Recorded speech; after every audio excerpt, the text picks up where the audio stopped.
Olá, queridos, que Deus abençoe. Eu sou o pastor Fabrício. Agora estou lecionando uma matéria chamada Bibliologia no Instituto Teológico Quadrangular, aqui da cidade de Castanhal, no estado do Pará. Bem, devido à situação que se encontra no nosso país, me forçou a transmitir essa aula para vocês. Vamos dar continuidade ao capítulo 3, o tópico 4, que fala do cânon do Novo Testamento. Então você que está acompanhando, para você não se perder na matéria, assista esse vídeo muitas vezes, compartilhe, você vai ter a oportunidade de me ouvir mais vezes. Então, nós vamos trabalhar hoje, o tema é o cânon do Novo Testamento, tá certo? Então, que Deus abençoe a sua vida e a minha vida, que o Senhor possa iluminar, como a gente sempre faz nas nossas aulas, oramos, e que o Senhor possa nos inspirar nesta aula, tá certo? Muito bem. Vamos falar agora sobre o cânon do Novo Testamento, tá? Ele foi no período de 50 a 100 depois de Cristo, ou seja, no primeiro século, tá? Não havia intenção de se desenvolver um cânon do Novo Testamento. Foi simplesmente cartas que foram escritas para resolver conflitos, problemas da igreja, problemas com heresia, problemas sobre circuncisões, e Paulo, como Pedro, Tiago, eles enviavam as suas cartas para ajudar a resolver problemas e conflitos dentro da igreja cristã. Tá? Então esse período começou a ser escrito essas cartas para ajudar a sustentar a fé dos irmãos entre 50 a 100 depois de Cristo. Tá ok? Esse é o período que começa a escrever, tá? Os primeiros escritos ou manuscritos, como você queira falar. Tá certo? Agora vamos falar aqui sobre a autoridade desses escritos, ou seja, das cartas. Tá? As cartas comumente circulavam durante aquele período da igreja primitiva, circulavam nas igrejas. Você pode acompanhar na sua Bíblia, 1 Tessalonicenses 5, 27, Paulo, até de uma certa forma, ele exige que as epístolas, no plural, as epístolas, as cartas, elas sejam lidas a todos os irmãos em todas as igrejas. Então, aquelas cartas, elas serviam como base, sustentabilidade. Elas tinham crédito devido aos seus autores, né? Que eram apóstolos ou descendentes de apóstolos. Então, eles seguiam a doutrina dos apóstolos. Atos capítulo 2, versículo 42 prova isso, né? E eles estavam constantemente unânimes, unidos, seguindo a doutrina dos apóstolos. Bem, a doutrina dos apóstolos era aquilo, ou foi aquilo, ensinado pelo Senhor Jesus, que quando, na sua ascensão, em Mateus 28, 18 para frente, ele diz assim: todo poder é dado a mim, eu dou para vocês, e de fazer discípulos em todas as nações, ensinem a eles tudo aquilo que eu tenho ensinado a vocês, e estarei convosco todos os dias até a consumação dos séculos. Tá? Então ele pediu para ensinar o que Jesus ensinou a eles. Quando se fala a doutrina dos apóstolos, nada mais, nada menos que os ensinamentos do Senhor Jesus. Tá certo? Então as cartas circulavam normalmente e elas tinham autoridade, mesmo sem eles estarem pensando em compilar o cânon do Novo Testamento, mas aí já estava se desenvolvendo, né? Deus sabe o que ele faz, tá certo?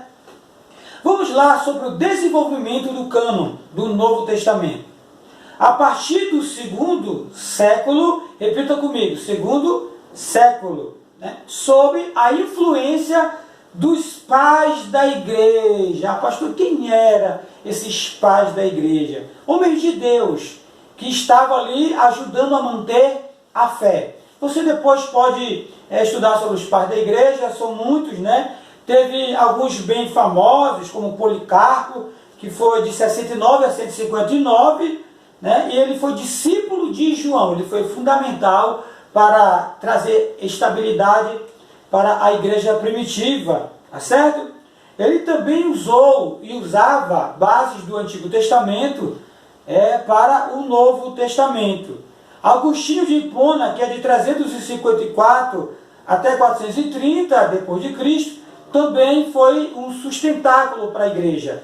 Ele é tão usado com os cristãos evangélicos como também com os católicos romanos. Também citam muito Agostinho, tá? Que também é chamado pai da igreja. Clemente de Roma começou mais cedo, no ano 30 até o ano 100 depois de Cristo. Também Inácio de Antioquia. Haja vista que Antioquia era a base da igreja cristã. Então foi se desenvolvendo o cânon do Novo Testamento sob a influência dos pais da igreja. Eles usavam como base os escritos dos apóstolos. Os escritos dos apóstolos, eles citavam, eles também enviavam cartas, mas a base deles, dos pais da igreja, eram os ensinos dos apóstolos. Bem, quero falar aqui sobre causa da seleção do cânon. Houve uma seleção, né, do cânon do Novo Testamento. Então, houve uma causa para isso. Problemas com heresias de novos escritos. Problemas com heresias de novos escritos. E eu quero aqui citar algumas causas, né? Segundo o nosso material do Instituto Teológico Quadrangular, tá? O nosso material, citamos 5 causas pelo qual começou a se desenvolver o cânon do Novo Testamento, tá certo? A primeira causa foi um problema com o cânon de Marcion, ou Marcião. Bem, quem foi esse camarada? Problema. Por volta de 140 depois de Cristo, ele decidiu escrever o seu próprio cânon. Né?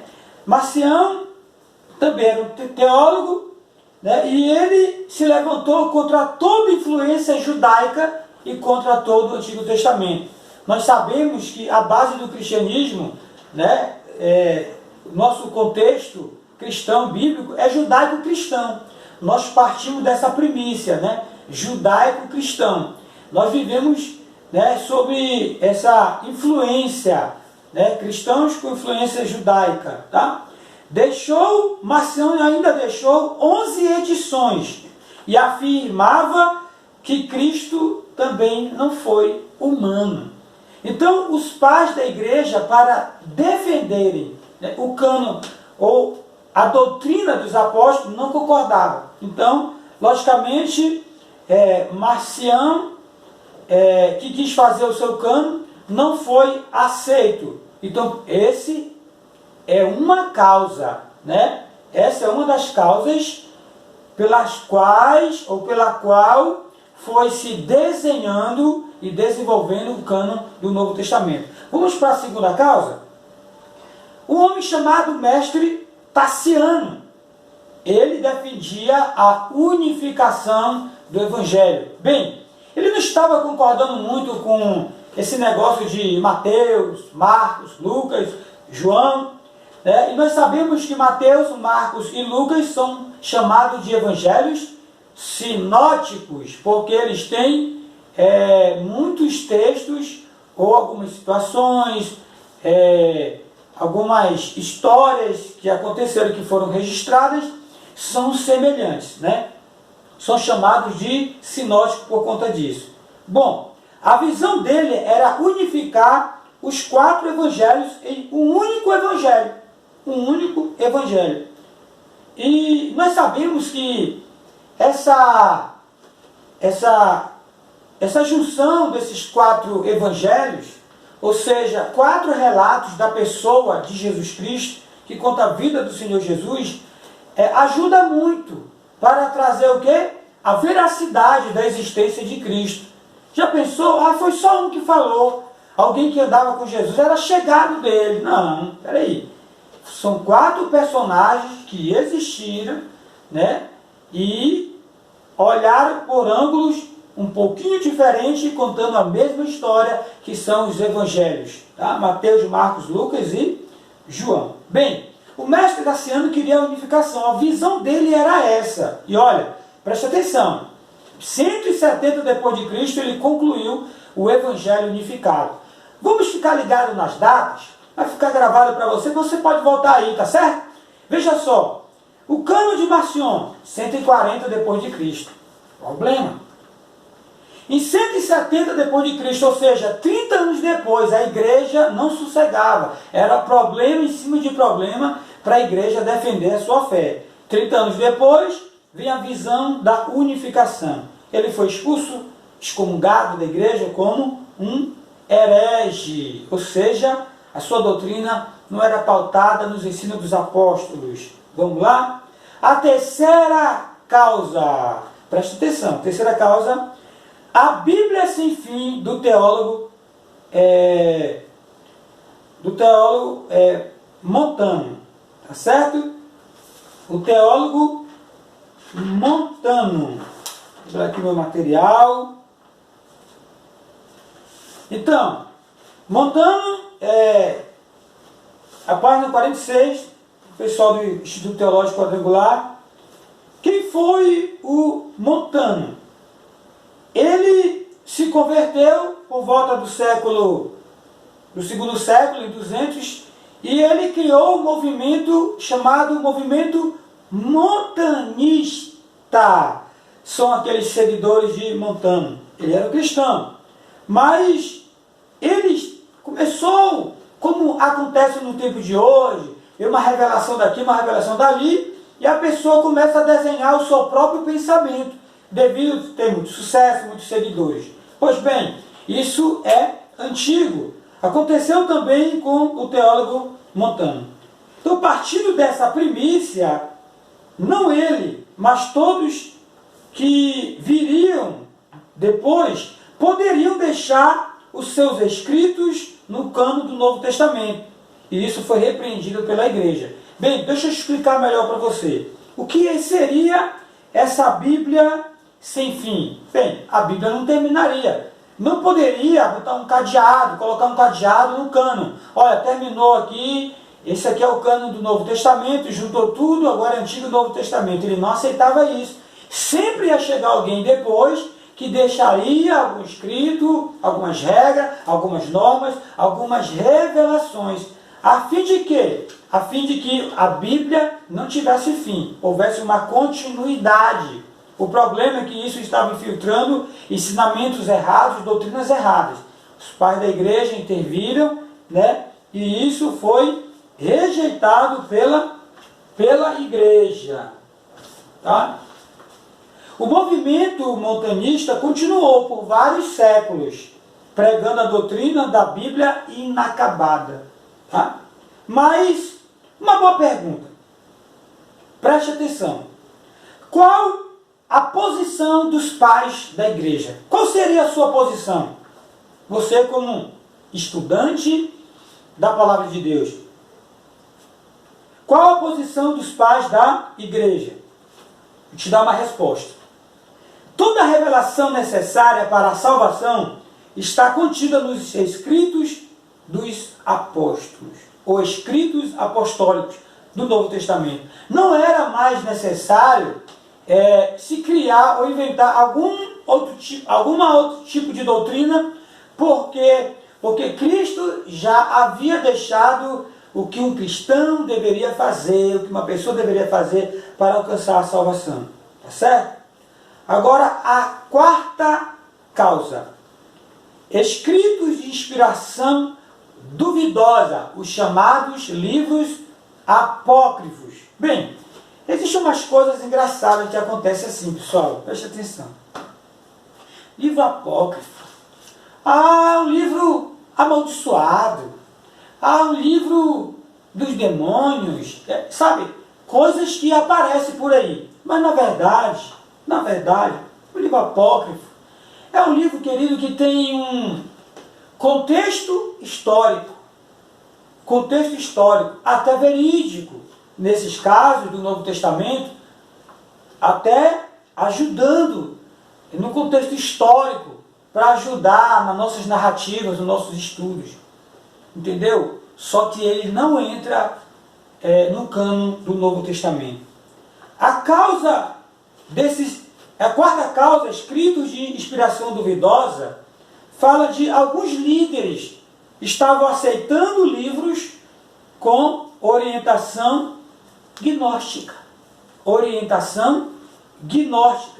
Céticas e monificistas. Vou repetir. Líderes estavam aceitando livros com orientação gnósticas, céticas e monificistas.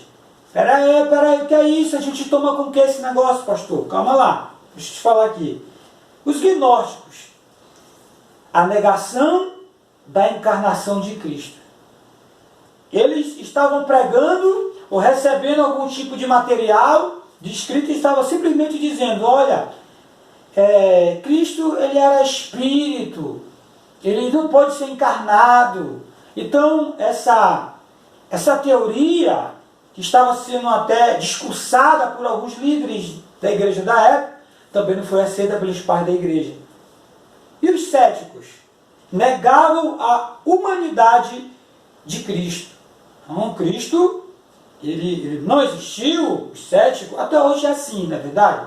Os céticos não acreditaram e não acreditam na existência de Cristo. E os monificistas, aí passa para o lado dos judeus, né? Os judeus não acreditavam na dualidade da natureza de Cristo.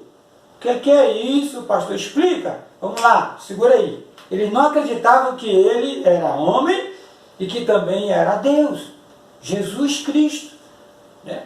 Aquele que, o homem, Deus que se encarnou, o verbo que se fez carne e habitou entre nós, cheio de vida e de verdade.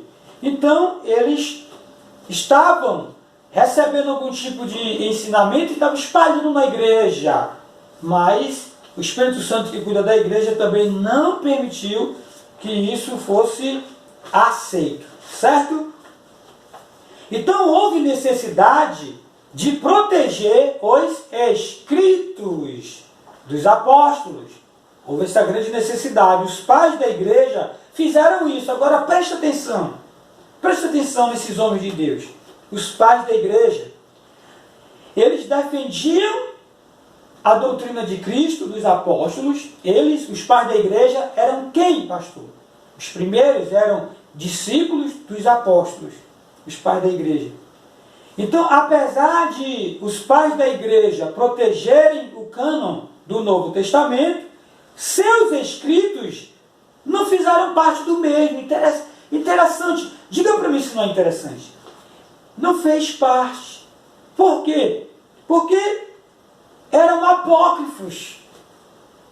Eram apócrifos, pastor. Sim, o seu conteúdo era de valor histórico para a igreja primitiva, mas que não passavam pelo padrão canônico, que será falado no próximo subtópico. O padrão canônico. Ele sendo homem de Deus, seus conselhos eram bons, mas não passava no padrão canônico. Tá certo? Agora vamos para a quinta causa. Tá? A quinta causa. O edito de Diocleciano. Nossa, que nome lindo. Dê para o seu filho, né? Diocleciano. Quem foi esse camarada? Foi o imperador que no século IV, ou seja, 302 a 305, se levantou uma grande e severa perseguição contra os cristãos. Então, a primeira ação era queimar os livros sagrados. E agora, meu Deus, quanto trabalho tiveram os pais da igreja. Olha, uma palma para eles. porque eles conseguiram. Pois bem, depois dessa severa perseguição, que durou até 311, só que os 3 primeiros anos foi bem severo, mas durou até 311 depois de Cristo. Até aí está tudo certo, né? Muito bem. Quando foi finalizado o cânon do Novo Testamento, pastor? No Concílio de Cartago. Esse foi o terceiro concílio. O Concílio de Cartago foi o terceiro concílio e foi realizado em 397 depois de Cristo. Grava essa data.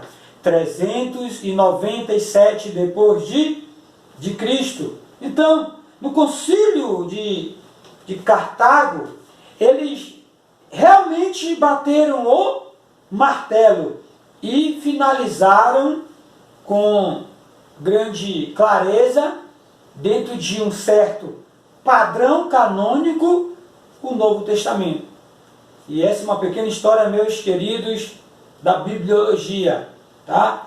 E assim o cânon do Novo Testamento se fez, tá certo?